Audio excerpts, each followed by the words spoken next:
Somewhere in the near future, physical money will become like these, relics of a different age, and will only be found in places like this.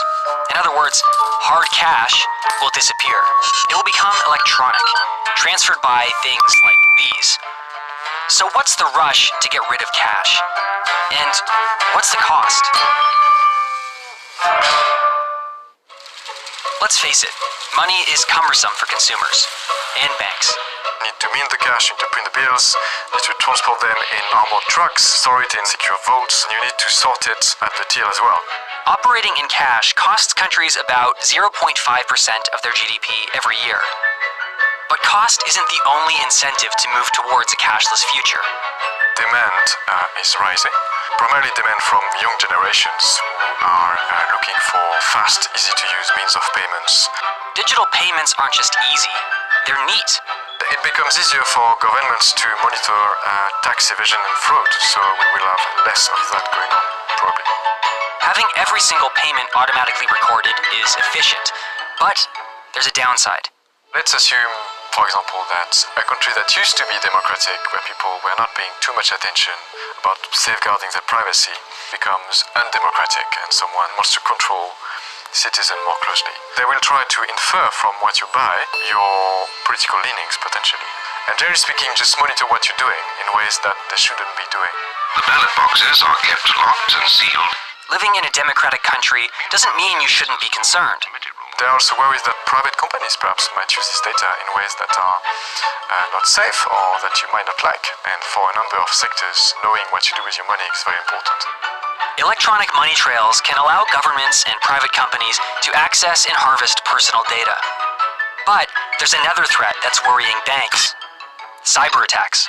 It was a high-tech bank robbery. Capital One suffering a massive hack attack involving 100 million Capital One customers' accounts. had their personal information stolen.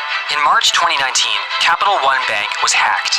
A sole hacker managed to steal away 106 million people's personal details in a matter of days. And that attack was noticed just a few months after. You can see that a lot of companies are not very well protected yet against such threats.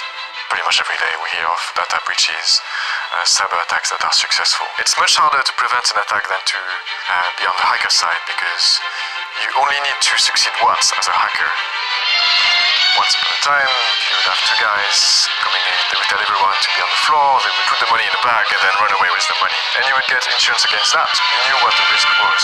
Nowadays, with cyber attacks, they can happen anytime, they can take any form, so it's very hard to insure against. Still, many countries are fast moving towards a cashless society. In Sweden, the number of retail cash transactions per person has fallen by 80% in the past 10 years. The trend is even evident in far more cash-loyal societies. China's digital payments rose from 4% of all payments in 2012 to 34% in 2017. The trend is inevitable, but a gradual transition is key. It's important that we have a sort of control as to how fast this happens, because if that's not the case, some people might be left behind. Some people may find it harder to grasp how much money they have without the physical representation of it. Not everyone knows how to use internet banking technology, and people living in remote areas where internet cover is patchy may find they have to drive for miles for their basic needs. And there's another sector of society that relies heavily on cash. People living in the street don't carry card terminals with them, so it would be very hard for them, well, first of all, to collect money and to pay for things. They will be among the people who suffer the most from it. Going cashless is just the latest evolution of money in the modern economy. But it raises a fundamental question. What is the value of money if it doesn't physically exist? Central banks enact monetary policy by exerting control over the amount of money that is created and that is in circulation. And they can do it because they are the only entities that print and create money. The purpose of it is to control the amount of money that is used by the entire economy. In a cashless society, obviously this becomes much harder because money presumably can be created by other entities.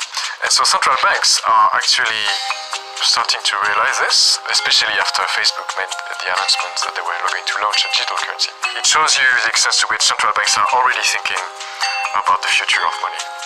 The The move towards cashless societies is well underway, but governments need to ensure that as cash is phased out, the vulnerable in society aren't left behind.